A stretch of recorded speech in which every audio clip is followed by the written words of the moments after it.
चला पुन्हा बाबा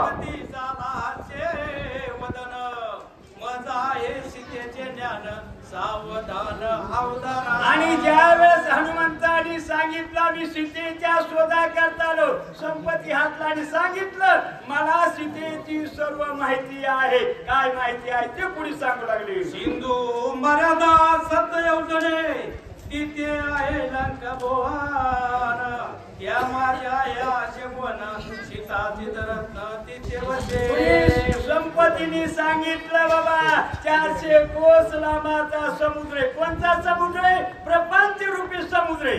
आणि या समुद्रामध्ये आपण पुढू लागलो। या प्रपंच रूपी समुद्रातून थोडं पुढे गेलं की आपल्याला भक्ती रूपी सीता सापडती। पण आपण त्या समुद्रातून जात नाही, सीता काय आपल्याला सापडत नाही। म्हणून काय सांगितलं याच्या पलीकडे सीता आहे। आणि सीता कुठे? जिथं सुख नाही तिथं सीता आहे, जिथं दुःख नाही तिथं भक्ती पणाच्या ठिकाणी आणि सीता देवी आहे।